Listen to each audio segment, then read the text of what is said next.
Eh bien, bonsoir tout le monde, ravie de vous retrouver pour ce petit moment déco. Eh bien, on va continuer ce qu'on avait entrepris. Alors, présentation, Christelle Moreau, relookeuse de meubles, murs et objets, escalier, cuisine, enfin voilà, tout ce qui peut se relooker en fait. Et puis, je donne des cours de patine à l'atelier. Et je suis vendeuse de peinture Éléonore Déco qui sont fabriquées sur vanne et qui sont respectueuses de l'environnement. Voilà.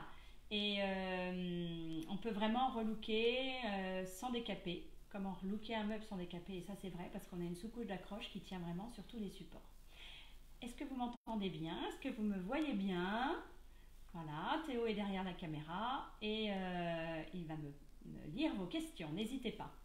D'ailleurs, on m'a demandé qu'est-ce que c'était, on va commencer par ça, je réponds que ce ruban rose, eh bien, et puis là j'arrive à la fin, c'est un scotch de précision en fait, et qui vraiment,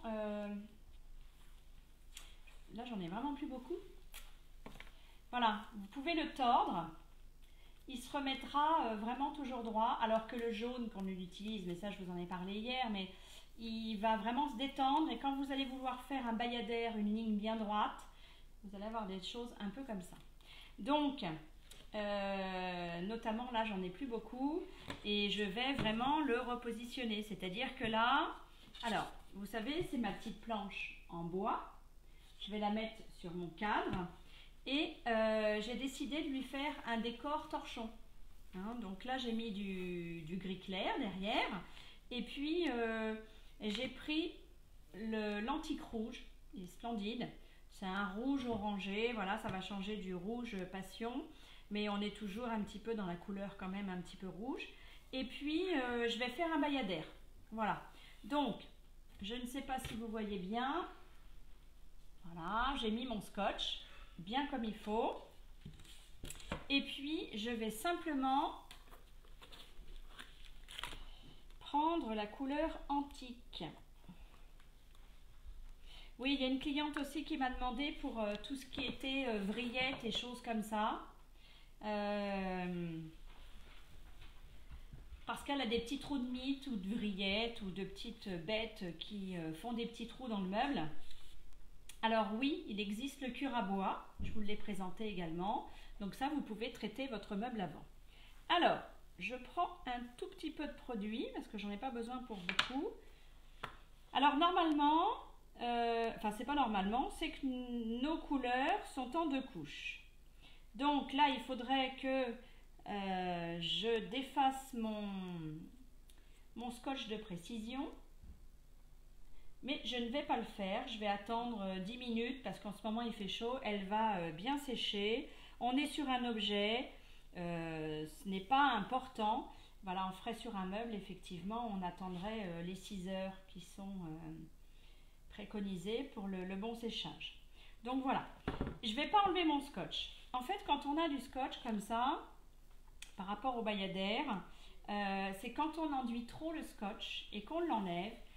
Ce que vous risquez quand on le laisse sécher, c'est que la peinture, alors là vous avez le support, vous avez ce que vous peignez, et enfin le scotch et ce que vous peignez. Si la peinture va sécher sur le scotch que vous mettez en rebord, quand vous allez l'enlever, ce qui risque c'est d'avoir une petite pointe qui part sur votre support parce qu'elle a collé et sur le support et sur le scotch.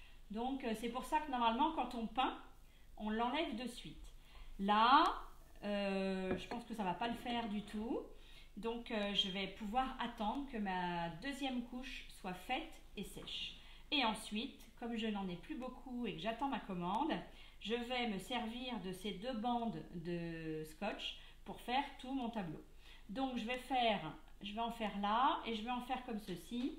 Et après, je mettrai mon petit plat et le voilà le petit plat. Le voilà le petit plat. Donc métal, hein, on est bien d'accord. Hop, d'ailleurs je l'ai en double comme ceci. Hein. Donc là j'ai mis la sous-couche Pourquoi? Parce que là, ça y est, j'ai mis mon Eléo-Pro, il a été nettoyé à l'Eléo-Clean, j'ai mis mon Eléo-Pro et là, ça y est, je sais que ça tient. Donc, c'est ce que je vous expliquais hier. Ça va être une peinture à tableau et comme c'est du fer, eh bien, écoutez, ce sera aimanté également. Alors, j'ai fait ma petite préparation, voilà, qui est noire, donc vous n'allez pas voir grand-chose. Qu'est-ce qu'il y a dans mes préparations? Puisqu'on a dit que c'était une peinture à tableau. Alors, j'ai mis, vous prenez une petite cuillère ou une grande, peu importe.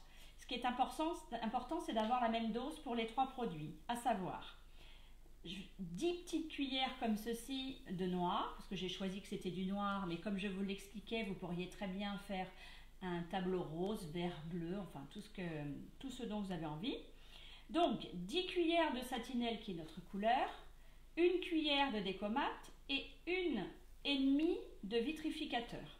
Et là, du coup, le décomate, qu'est-ce que c'est? C'est un matifiant qui sert à, quand vous le mettez dans le vitrificateur, va matifier, parce que nos peintures sont satinées en fait. Et donc, ça sert à matifier. Et également, ça va donner un espèce de petit grain à ma couleur, à ma satinelle, qui va faire, et la durcir, qui va faire que la craie en fait va accrocher. Voilà. Donc là, je fais juste mon rebord et après je vais rouler avec mon petit rouleau velours. Ça c'est pareil, le petit rouleau velours. Écoutez, le petit gabarit là, depuis que j'y ai goûté, je trouve que c'est sympa. Alors évidemment parce que c'est des petites surfaces. Si vous faites une table, vous amusez pas avec un petit gabarit comme ceci, puisque moins vous aurez d'aller-retour et mieux ce sera. Donc voilà. Alors, on en met en 2 couches. On va en mettre en 2 couches pour que ce soit bien noir. Et après, une fois que c'est bien sec et que mon mélange est fait avec les 3 produits, donc on a dit, hein, vous avez le vitrificateur et le décomate qui donne ce côté un peu dur et matifiant. Donc du coup, ma craie va bien adhérer. Alors évidemment en une couche, hein, c'est pas très joli. Il va falloir vraiment les 2 couches. Voilà. Rien d'extraordinaire, mais ça c'est de la recette. J'en ai mis un petit peu vraiment de ma dose et puis je remettrai en 2e couche pour avoir quelque chose de très net, de très noir. Et je vous dis, la craie va tenir dessus. Alors, eh bien écoutez, c'est tellement beau et bon que ce que je viens de mettre, c'est déjà sec. Donc je vais pouvoir me permettre d'en remettre une 2e couche. Et je vais vous montrer comment j'enlève mes scotch. Alors j'en mets pas en surplus, hein, voilà, je sais que ma 2e couche va couvrir de toute façon. Donc voilà. Alors quand j'enlève mon scotch, j'enlève toujours à l'intérieur. Vous voyez, ma peinture elle est coincée entre les deux, donc je vais vraiment l'enlever comme ceci. Voilà. Pourquoi? Bon, parce qu'à force je me suis aperçue que c'était mieux que dans l'autre sens, tout simplement. Alors, mon support a plein de petites aspérités. Donc, du coup, si j'ai des petites choses comme ceci, je vais les enlever. Et comme j'ai protégé mon support, je vais pouvoir, avec mon petit coton-tige, ou enlever, ou un petit cure-dent. Donc, voilà. On va pas le faire on va pas le faire ensemble pour tout le tour, mais c'est des petites lignes que je vais mettre de chaque côté et que je vais quadriller en fait. Voilà. Et puis je mettrai mon plat au milieu. Voilà ce que je voulais vous montrer. Et puis également ceci, donc le fronton. Ça y est, qu'est-ce que j'ai mis? Ah oui, ma pâte à poche, donc que j'avais mis pour vraiment boucher ce qui était ouvert. Vous voyez, on voit plus rien. Donc j'ai poncé, ça fait une espèce de petite poudre. Et puis je suis venue mettre les Eléo-Pro. Et ben là, c'est pareil. Je fais toujours ça, moi, c'est terrible.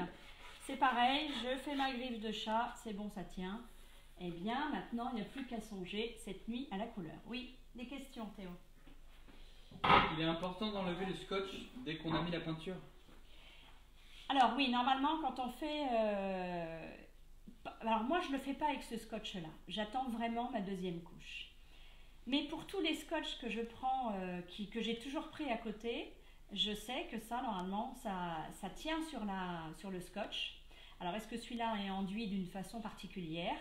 Mais quand vraiment c'est très collé et qu'on met beaucoup de... Par exemple, si vous mettez la peinture au soleil, enfin quelque chose de très chaud, elle va vraiment sécher d'une façon pas naturelle et elle va peut-être avoir tendance à coller sur le scotch. Et vraiment, quand vous l'enlevez, vous pouvez avoir cette peinture qui a collé au scotch et une partie du support qui va partir. C'est pas grave, mais voilà, ça peut arriver. Et normalement, oui, on enlève au bout de la première couche pour éviter ce genre de choses. Il faut les enlever tout de suite. Mais là, avec ce scotch rose, j'avoue que je n'ai pas de souci. Donc je laisse ma deuxième couche. On n'est pas dans le surplus, donc ça va très bien. Et puis je suis obligée de mettre de la peinture sur le scotch de toute façon pour avoir après quelque chose de très droit. Donc voilà ce que je voulais vous dire. Ah oui, j'ai mon amie tapissière qui est venue tout à l'heure et qui m'a dit « Surtout, je t'ai vu faire hier. » Alors, j'ai pas encore terminé à avoir les couverts, mais la laine d'acier, ok, mais la grosse boule de paille de fer, non, ça raye. Bon, ça va, c'était sur le derrière, donc je vais y arriver. Donc, on ne lustre pas ces couverts en argent pour les ravoir avec de la paille de fer, enfin la petite boule, vous savez, pour les fonds de casserole. Ça sert, moi je m'en sers aussi pour le nettoyage, ça, des meubles. Donc, surtout à la laine d'acier. Voilà, n'hésitez pas pour vos commandes à grouper si vous le souhaitez. Et puis, voilà, je réponds au fur et à mesure à toutes vos questions et à tous vos projets. Je vous souhaite une bonne soirée et je vous dis à demain pour l'avancement de nos petites réalisations. Bonne soirée, au revoir.